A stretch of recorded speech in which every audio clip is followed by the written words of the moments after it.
बहुत समस्या है। सबके घर में पहले से अधिक सुविधाएं हैं,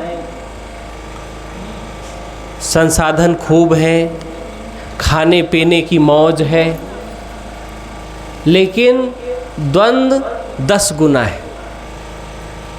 भौतिक संपत्ति की कमी नहीं है,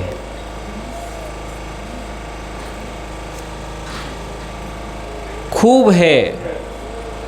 क्या क्या खा रहे हैं। पहले हमारे पूर्वज क्या खाते थे? बासी रोटी खाते थे, बासी भात खाते थे, और प्रेम से उसका नाम क्या रखा था? जलेबी रखा था। जब हम पहली बार छत्तीसगढ़ आए तो एक महात्मा ने कहा, जलेबी खाओगे? हमने बड़े चाव से कहा, हाँ बिल्कुल खाएंगे। और जब उनकी जलेबी देखी तो हमारे होश उड़ गए, दूर भाग खड़े हुए, हम जलेबी तो आपकी नहीं खाएंगे। वो जलेबी, यहाँ की जलेबी कैसी जलेबी? यहाँ की जलेबी शाम का बचा बासी भात, उसी को जो है पानी में डुबा देते हैं और सुबह नमक मिर्ची प्याज चटनी के साथ बढ़िया प्रेम से खाते हैं, और उसका नाम रखा जलेबी। लेकिन वो उस जलेबी को खा करके आनंद से मेहनत करते थे, परिवार को पालन करते थे। लेकिन आज इतनी अच्छी जलेबी, इतना अच्छा इडली सांभर डोसा, पता नहीं क्या क्या खाने में आ गया, पोहा आ गया, लेकिन घर में खाने को, रहने को, देखने को बहुत सारी चीज़ें हो गई, लेकिन पारिवारिक जो वातावरण था, जो आपसी प्रेम था, जो हम दूसरों का एक दूसरे के प्रति जो विश्वास था, वो बिल्कुल ख़त्म हो गया। घर में ऐसा लगता है कि जितने लोग हैं उतने मन है। द्वंद्व का कारण क्या है? पत्नी का अलग विचार है, पति का अलग विचार है, पिता का अलग विचार है, बच्चों का अलग विचार है। हमारे नीतिकार कहते हैं कि जब घर परिवार का मुखिया एक होगा, और मुखिया अपने आप को मुखिया नहीं, अपने आप को स्वामी समझेगा, सेवक समझेगा। हम सबके मुखिया मालिक नहीं हैं, सब हमारे हुक्म में चलेंगे ऐसा नहीं। हम सबकी सेवा करेंगे। जब इस भाव से परिवार को कोई व्यक्ति चलाएगा, वो परिवार बहुत खुशहाल होगा, बहुत अच्छा होगा। लेकिन आज ईगो आ गया है। हम घर में मेहनत करके पैसा लाते हैं तो हमारे उंगली के इशारे पे सब चलेंगे, ये मानसिकता आ गई है। ऐसे घर नहीं चलते हैं, ऐसे परिवार आगे नहीं बढ़ता है, परिवार में खुशहाली नहीं आती है। परिवार में खुशहाली तब आती है जब हम परिवार के साथ बैठें, विचार करें, विमर्श करें और सबकी बातों को सुने। पत्नी की क्या इच्छा है, पति का क्या इच्छा है, एक दूसरे के बात को सुने और फिर सहमत असहमत की बात होती है। लेकिन आज कोई किसी का सुनना नहीं चाहता है, और ना सुनने के कारण का जो दुष्प्रभाव घर परिवार में है कि सब कुछ होने के बावजूद सुकून नहीं है, आनंद नहीं है, उत्साह नहीं है, प्रेम नहीं है, पूरा सब उजड़े चमन लगता है। जैसे खूब लहलहाती फसल हो लेकिन उसमें फल न आए। धान, अभी हमारे यहाँ आश्रम के पास में एक कोई यहीं रायपुर में काम करते हैं, बाराबंकी से आकर के कहे जी बहुत बतियात हो तो मन है, तो यहाँ से कोई बीज लेकर के वहाँ गए बाराबंकी यूपी में, अपने साथी को दिया कि ये धान आप लगाइए। वो लगा दिया किसान। व्यवहार में आदमी क्या क्या नहीं करता है, यहाँ का धान ले जाके वहाँ लगवा दिया। अब धान तो इतना बड़ा हो गया है, उसमें आदमी छिप जाए। अब धान कहीं इतना बड़ा होता है, और अगर हम आप चले जाएं तो दिखेंगे नहीं, इतना बड़ा उसमें उसका बड़ा हो गया। और उसमें एक बाली भी नहीं आई। 2-4 एकड़ खेत में धान तो खूब बड़े बड़े हो गए, लेकिन बाली उसमें एक बाली भी नहीं आई, पूरा सूख गया, पूरा ख़त्म हो गया, एक फसल उसमें नहीं हुई। ऐसे ही आज के लोग हैं, बातें बहुत बड़ी बड़ी, ख्यालात बहुत बड़े बड़े, लेकिन करने की कुव्वत कुछ नहीं है। बातें बहुत बड़ी बड़ी कर लेते हैं। हम आप जब दूसरे का नकल करेंगे, दूसरे के देख के दौड़ेंगे तो फिर पीछे हो जाएंगे। आप अगर वो किसान ये समझता है कि वहाँ की जलवायु दूसरी है, हमारे यहाँ का वातावरण दूसरा है, हमें हमारे यहाँ का बीज कर लगाना चाहिए, हमें ये लगाएंगे तो हो सकता है नुकसान हो जाए, कम में लगाएं। लेकिन आदमी क्या है, आदमी दूसरे के कहने से बहुत चलता है। ऐसे ही परिवार का हाल है। अपने परिवार की परिस्थिति को समझना चाहिए।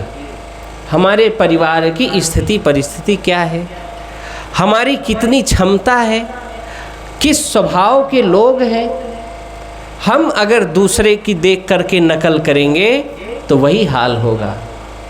सब बड़े बड़े हो जाएंगे लेकिन उनके भीतर में कोई ऊर्जा नहीं, कोई क्वालिटी नहीं, कोई लाभ नहीं। हम आप सत्संगी हैं, सन्मार्गी हैं, हमारे आपके घर में खुशहाली होनी चाहिए, हमारे आपके घर में प्रेम होना चाहिए, हमारे आपके संबंधों में मिठास होनी चाहिए, कड़वाहट नहीं होनी चाहिए। लेकिन आज मिठास की तो कोई बात ना करो, प्रेम की कोई बात मत करो। सब दुनिया मतलबी होती जा रही है और हम भी मतलबी होते जा रहे हैं। किसी को किसी की चिंता नहीं है, किसी को किसी का फिक्र नहीं है। साहब कहते हैं कि ऐसे जीवन से सुकून नहीं मिलेगा। जब आप प्रेम को समझोगे, आप जीवन को समझोगे, जीवन के महत्व को समझोगे, तब आपको संसार में जीने का, संसार में रहने का, मनुष्य तन पाने का आनंद आएगा। लेकिन दुनिया क्या समझ रही है, अपने जीवन को नहीं समझ पा रही है, अपने जन्म को नहीं समझ पा रही है।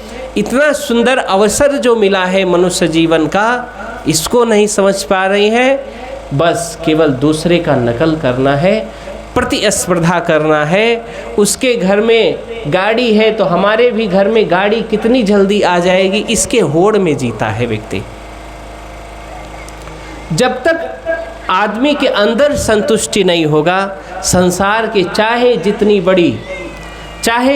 बड़ी संपत्ति मिल जाए, चाहे जितनी बड़ी फैक्ट्री का मालिक बन जाए, उसको भीतर का स्वाद नहीं मिलेगा। जो व्यक्ति भीतर से संतुष्ट है, जिसके हृदय में तृप्ति है, ऐसे ऐसे परिवार देखने को आते हैं कि पत्नी अपने पति को देख करके प्रसन्न है, आह्लादित है, खुश है। उसको कामना नहीं है कि हमारा पति हमको सोने की चैन दे, चांदी की पायल दे। उसको यही कामना है कि हमारा पति खुशहाल रहे। उठा ले जाओ इसको, बाहर घुमा दो इसको, रुलाओ मत बच्चे को। इसकी माँ कहाँ है, कौन है माँ इसकी? जाओ जी, थोड़े उसका खिला लो, बाहर घुमा दो। पत्नी को हमेशा पति के धन से नहीं, पति के जीवन से प्रेम होना चाहिए। और जिस पत्नी को पति के जीवन से प्रेम हो जाएगा, फिर उसके घर में लक्ष्मी पक्का आएगी। अगर पति के धन से प्रेम हुआ तो तलाक होगा, विवाद होगा, उलझन होगी, सारा दुष्कर्म हो जाएगा। लेकिन यदि जीवन मूल गहे ते काम है, यदि आपने मूल को पकड़ लिया, मूल क्या है? मूल जीवन है। आपने ये ठान लिया कि हमें हमारे जीवन को सुखमय बनाना है, श्रेष्ठ बनाना है, उच्च बनाना है। आप देखिए आपके जीवन में कितना बड़ा परिवर्तन आता है। आपने ये जीवन में ठान लिया कि हमें श्रेष्ठ बनना है, आपके विचार में बदलाव आएगा। आप छोटी छोटी उलझन वाली बातों से, चुंगली से, प्रपंच से बचेंगे, दूर भागेंगे। क्यों? क्योंकि आपने ठाना है कि आपके जीवन में आपको अपने आप को श्रेष्ठ बनाना है। और श्रेष्ठ कैसे बनेंगे? जब अच्छे विचार धारण करेंगे, गलत विचारों को त्यागेंगे।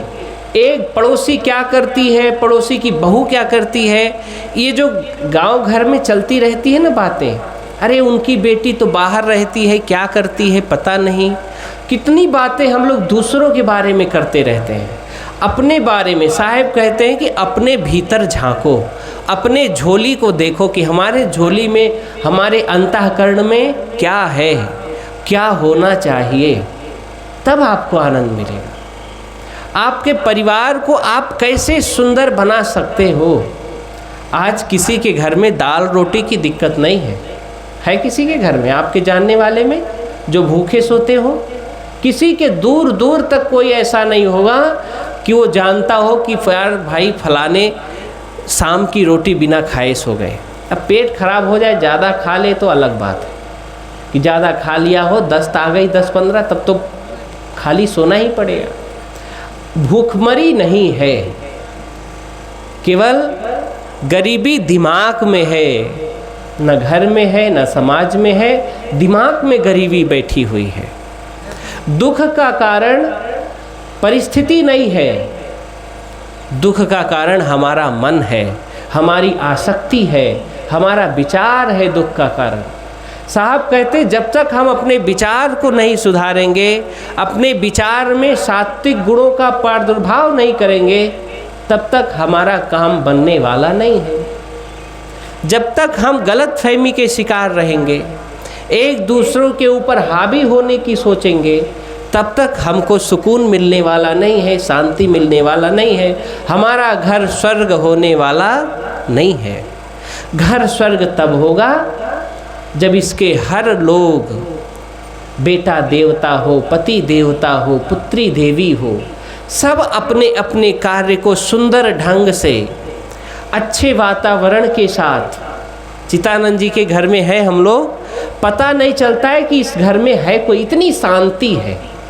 अब आप लोग कहोगे कि साहब उनके यहाँ है इसलिए प्रशंसा कर रहे हैं, ऐसी बात नहीं।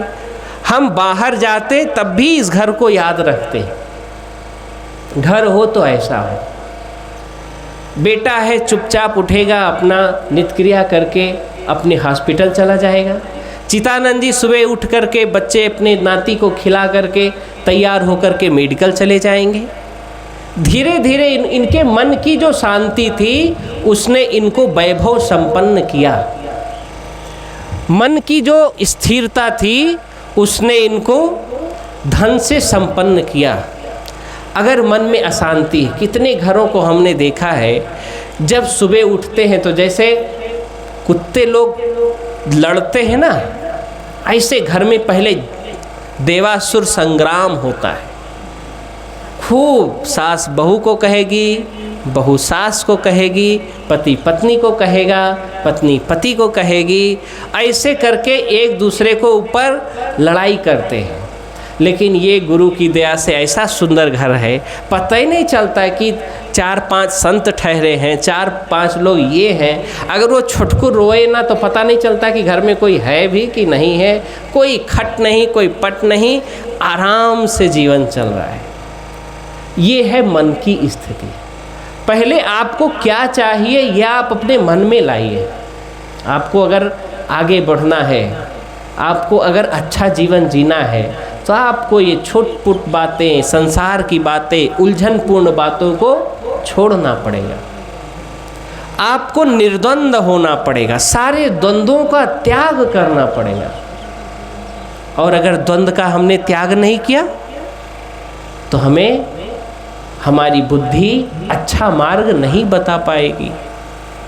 इस दिमाग में अगर हम उटपुटांग बातें चलाते रहे, एक दूसरे के बारे में सोचते रहे, एक दूसरे को अच्छा बुरा कहते रहे, तो हम अपने जीवन के बारे में, अपने उन्नति के बारे में कब विचार करेंगे?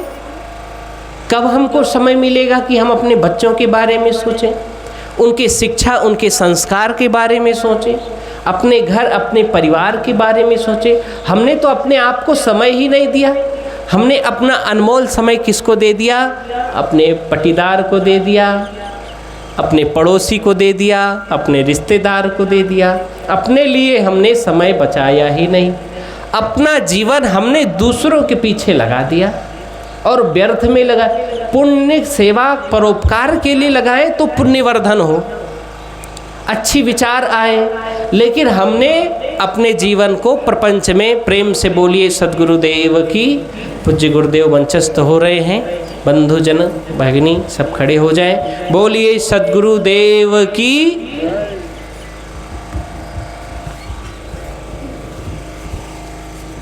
तब ये घर हमारा पंचवटी होगा, तब इस घर में भगवान आएंगे, इस घर में लक्ष्मी आएगी।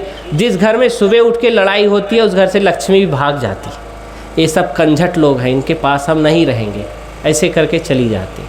और जिस घर में सुबह पूजा होती है, आरती होती है, गुरु पाठ होता है, गुरुवाणी का स्मरण होता है, उस घर में सात्विक प्रवृत्ति होती है, उस घर में अच्छे लोग, अच्छे देवी देवताओं का वास होता है। फिर उस घर में धर्म होता है, और जहाँ धर्म होता है वहीं पर अर्थ होता है ना। तो महापुरुषों की संगति में हैं, उनका कृपा आप सबके जीवन में है। उनकी कृपा से आपका जीवन चैतन्य हो, ऊर्जावान हो, दिग दिगंत में आपकी रोशनी फैले, आपके विचार इतने प्रखर हों। इन्हीं भाव के साथ पूज्यपाद गुरुदेव मंचस्थ हो चुके हैं, उनके चरणों में सादर नमन करते हुए मैं अपनी वाणी को विराम देता हूँ। प्रेम से बोलिए सद्गुरु देव की, संत समाज की, भक्त परिवार की।